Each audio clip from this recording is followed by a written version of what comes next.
I welcome the Honorable Prime Minister of India, Sri Narendra Modi ji, to the beautiful city of destiny, Visakhapatnam.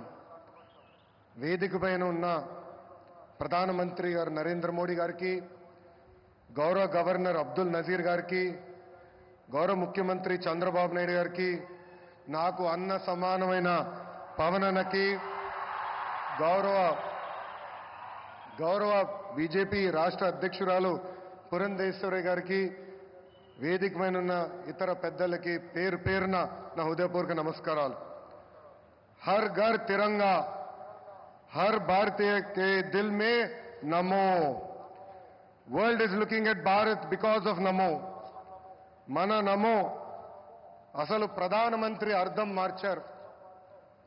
గత ప్రధానమంత్రిగా ఉంటే ఈరోజు మన నమో peoples మ్యాన్గా మారారు. నమో vision is global but his heart is always with Bharat. నమో मतलब गरीबों का विश्वास, नमो मतलब गरीबों का भरोसा, नमो मतलब इस देश का हौसला.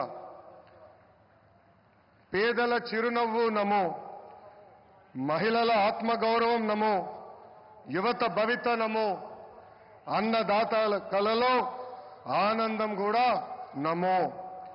Viksit Bharat 2047 vision document release చేసి 2047కి భారతదేశాన్ని అభివృద్ధి చెందిన దేశంగా తయారు చేసే లక్ష్యంతో పనిచేస్తున్నారు మన నమో. 2014 నాటికి ప్రపంచంలో 11 స్థానంలో ఉన్న దేశ ఆర్థిక వ్యవస్థను నేడు 5వ స్థానానికి తీసుకువచ్చారు. వికసిత్ భారత్ 2047 లక్ష్యంతో టాప్ 1 లేదా 2 ఆర్థిక వ్యవస్థగా మార్చేందుకు మన నమో అహర్నిశలు పనిచేస్తున్నారు. నమో గారు వికసిత్ భారత్ స్ఫూర్తితో మన సిబిఎన్ స్వర్ణాంధ్ర 2047 డాక్యుమెంట్ రిలీజ్ చేశారు. దిమాక్ ఉన్నవారు దునియా మొత్తం చూస్తారు. సిబిఎన్ విజన్ 2020 అంటే కొంతమంది ఎగతాళి చేశారు, వెటకారంగా మాట్లాడారు. కానీ ఇప్పుడు హైదరాబాద్కి వెళ్ళి చూస్తే ఆయన విజన్ 2020లో చెప్పిన ప్రతి మాట నిజమైంది.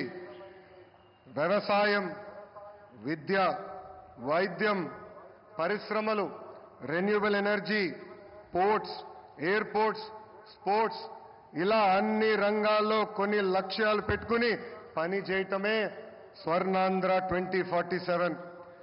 గత ప్రభుత్వం అసమర్థ పాలన వల్ల ఆంధ్ర రాష్ట్రం వెంటిలేటర్ పైకి వెళ్ళిపోయింది. ప్రతి నెల 4,000 కోట్ల రూపాయలతో డెఫిసిట్తో ఆంధ్ర రాష్ట్ర ప్రభుత్వం నడుస్తుంది. వెంటిలేటర్ పైన ఉన్న రాష్ట్రానికి ఆక్సిజన్ అందించారు మన నమో.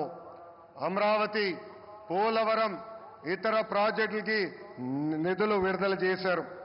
కూటమి ప్రభుత్వం వచ్చిన తర్వాత భోగాపురం ఎయిర్పోర్ట్ పనులు వేగవంతంగా జరిగినాయి. ఎన్ని ఇబ్బందులు ఉన్నా ఇచ్చిన ప్రతి హామీ నిలబెట్టుకునే దానికి మన సిబిఎన్ అహర్నిశలు కష్టపడుతున్నారు. 1,000 రూపాయల పెన్షన్ పెంచేదానికి గత ప్రభుత్వానికి 5 ఏళ్లు పట్టింది. కానీ మన సిబిఎన్ ఒకే ఒక సంతకంతో పెన్షన్ 1,000 రూపాయలు పెంచారు. మూసేసిన అన్న క్యాంటీన్లు తిరిగి ప్రారంభించారు. దీపం పథకం ద్వారా ప్రతి గడపకి ఉచితంగా గ్యాస్ సిలిండర్లు అందజేస్తున్నారు. త్వరలో కూడా mega DSC, that is CBN. ఈరోజు చరిత్రలోనే నిలబడే రోజు.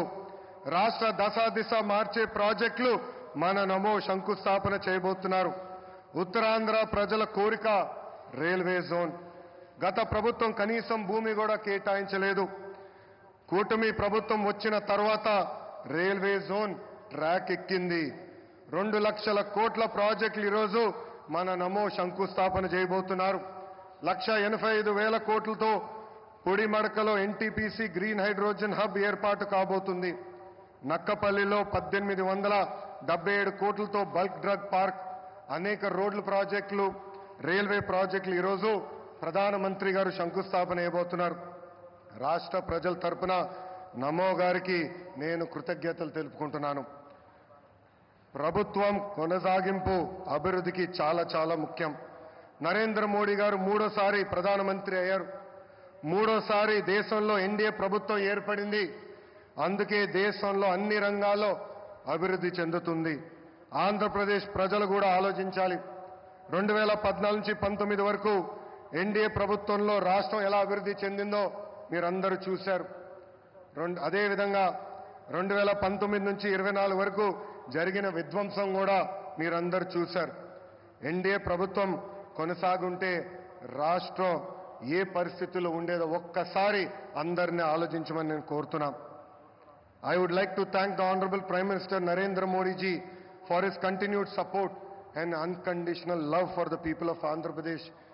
Sir, under the double engine Sarkar, Andhra Pradesh will not only transform itself into a fastest growing economy, but also contribute to the nation building.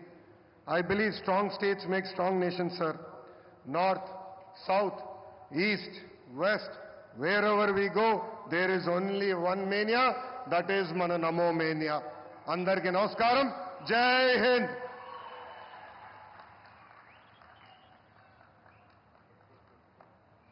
Thank you, sir. Thank you very much. Andhra Pradesh అభివృద్ధికి నాదీ పూచి అంటూ మొదటి నుంచి పనిచేస్తున్నారు.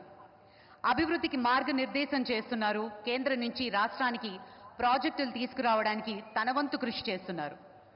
అవినీతి రక్కసిపై పోరాటం చేస్తూ ప్రజల సంపద ప్రజలకే చేరాలన్న పోరు బాటలో ఆయన ముందు నిలుస్తున్నారు. అధికారాన్ని చేపట్టిన నాటి నుంచి నేటి వరకు ఎప్పుడూ కూడా సంక్షేమమే ఆయనది. నిత్యం ప్రజలకి అందుబాటులో ఉంటూ వారి ఆకాంక్షల మేరకు పాలన సాగిస్తూ ఉన్నారు. ఎన్నికల్లో ఇచ్చిన హామీలు ఏ విధంగా భరోసా ఇచ్చారో అదేవిధంగా ఆంధ్రప్రదేశ్లో యువతను మేల్కొల్పే బాధ్యతను కూడా తీసుకున్నారు. పాలనపై పూర్తి స్థాయిలో దృష్టి పెడుతూ ఆంధ్రప్రదేశ్ను నవ్యాంధ్రగా తీర్చిదిద్దే క్రమంలో అలుపెరుగని బాటసారి మన ఉప ముఖ్యమంత్రి వర్యులు శ్రీ పవన్ కళ్యాణ్ గారిని మాట్లాడవలసిందిగా మనవి చేస్తున్నాం.